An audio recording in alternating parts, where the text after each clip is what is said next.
Isabelle et Jamel ont respectivement 16 et 11 ans d'ancienneté dans la même entreprise de sous-traitance informatique. Ils gagnaient le mois dernier 90 € net de plus que le SMIC. Avec la nouvelle hausse du salaire minimum, cet écart va se réduire à une cinquantaine d'euros, pas plus. On le vit mal, on le vit très mal. J'ai 57 ans et je ne vais pas partir d'ici. Qu'est-ce que je vais trouver comme travail à 57 ans? On se lève tous les jours, on fournit le travail et après on se retrouve l'équivalent d'un nouveau. Oui, c'est malheureux. Avec 3 hausses en 8 mois, le SMIC augmente plus vite que le reste des salaires. Les entreprises ont du mal à suivre. La preuve, avant le 1er mai, 62 branches professionnelles avaient des salaires minimums sous le SMIC. Elles sont désormais 146. Ont basculé par exemple le secteur de la chimie, de la coiffure, des banques ou encore celui de la propreté. Et pourtant, dans cette branche, on vient tout juste d'acter une hausse des salaires. Hausse déjà rattrapée par le SMIC. Il faut donc renégocier. Mais comment faire tout en restant compétitif ? Quand on a des marges extrêmement faibles, à hauteur de 2-3% en année normale, et même pas en sortie de Covid, où les marges sont encore plus faibles, voilà, augmenter les salaires d'une manière extrêmement sensible, voilà, nous pose problème. D'autant qu'ouvrir des négociations, cela prend du temps. Dans le secteur de la chimie, le dernier accord date du 15 décembre. Le 14 avril, les syndicats demandent un nouveau tour de table. Le patronat dit oui, mais pas avant le 29 juin. Certaines branches sont parvenues à faire plus vite parce qu'elles étaient poussées par la nécessité. La situation sur le marché du travail, les routiers ou la restauration. Elles avaient besoin de recruter, elles ont donc dû augmenter de façon significative les salaires. Chez les fonctionnaires aussi, la hausse du SMIC écrase la grille des salaires. Une réforme complète de la rémunération des agents est prévue dans les prochains mois. Tous les soirs cette semaine, nous allons vous donner la parole. La question de la hausse des salaires se pose de manière évidente. Employeurs, salariés, vous êtes très nombreux à avoir des idées, à prendre des initiatives. Paroles de Français recueillies près de Montpellier par Aurélie Herrel et Audrey Guiron. Quel que soit le secteur, la préoccupation de la plupart des salariés rencontrés aujourd'hui à Montpellier autour d'un verre, l'augmentation de leur salaire. Je gagne 1280, des fois 1300. Moi, j'aimerais bien au moins vers 1300, 350 €. Voilà. Mesdames, bonjour. Cette serveuse, elle, touche le SMIC, passée de 1269 à 1302 € net depuis hier. Le SMIC doit être clairement revalorisé beaucoup plus, quoi, parce que 34 € c'est bien, mais 34 € à la fin du mois, ça ne fait pas grand-chose. Par rapport à toutes les augmentations qu'il y a actuellement, que ce soit au niveau gasoil, quand on fait les courses, on voit bien. Je dirais qu'une centaine d'euros par mois, ce serait déjà quelque chose de bien.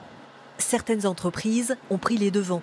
Ces chefs d'équipe viennent d'être augmentés de 12% le mois dernier. Un peu moins de 200 €. Ça permet quoi ? Un peu plus de loisirs, se faire un petit peu plaisir aussi. Mais ce n'est pas le cas de Christian, de la même pépinière. Lui touche 1700 € net par mois. Il ne bénéficie pas non plus de la hausse du SMIC.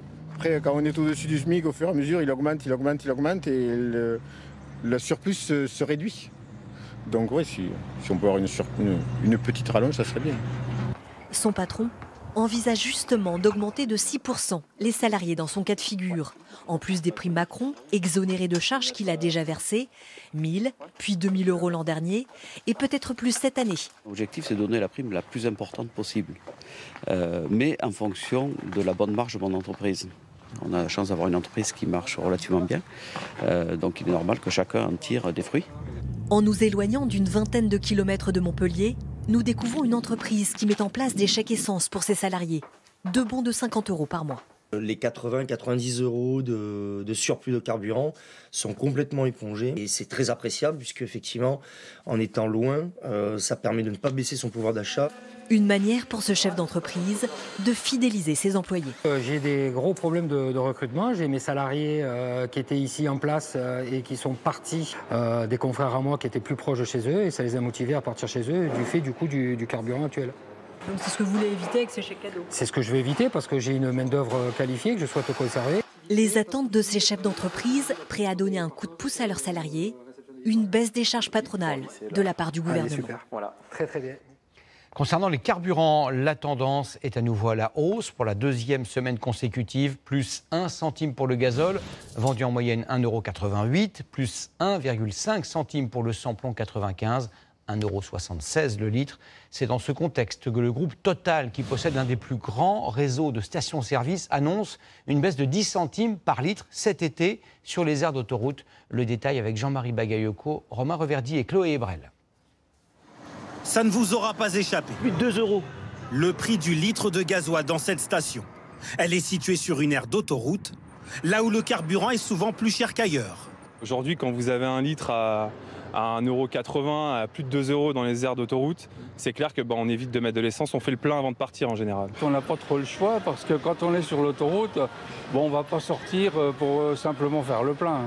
Voilà pourquoi ce pétrolier a décidé de faire un geste. Une réduction pour les automobilistes qui emprunteront le réseau autoroutier en juillet et en août. Au moins 10 centimes sur toutes les autoroutes de France, dans les stations Total Énergie. C'est toujours bien. Une réduction, c'est toujours la bienvenue. Mais j'attends beaucoup de l'État. 10 centimes de moins qui s'ajouteront au coup de pouce de l'État. Les 18 centimes de rabais consentis jusqu'à la fin juillet. L'économie sera donc de 28 centimes par litre de carburant. Ce n'est pas négligeable, mais la solution la plus rentable, c'est souvent de sortir de l'autoroute. Cela permet de trouver du carburant moins cher. Un plein d'essence de 50 litres vous coûtera environ 5 € de moins dans cette station, située en centre-ville. Et pourtant ici, seuls les 18 centimes de baisse de l'État s'appliquent. Pour vous, est-ce que c'est suffisant? Non, absolument pas. La différence, elle est trop grosse. Nos salaires, ils n'augmentent pas pour autant. C'est déjà un geste, on va dire. Les 18 centimes, je n'ai pas dit que c'est pas bon, mais c'est très peu.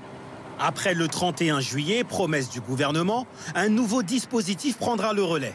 Mais il ne concernera pas tout le monde. La justice, c'est d'aider ceux qui font 100, 150 km par jour. Le groupe Total Énergie, lui, vise spécifiquement les automobilistes sur les autoroutes. Reste à voir si d'autres distributeurs pétroliers proposeront eux aussi des promotions cet été. Le moment peut sembler curieusement choisi. À l'heure où les prix des matériaux flambent, certaines aides gouvernementales versées aux ménages pour isoler leur logement ont été réduites hier. L'une d'elles va baisser de 30 à 50% selon les cas.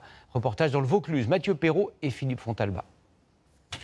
Hugo a 27 ans et il a acheté il y a quelques mois cette maison, sa résidence principale dans le Vaucluse.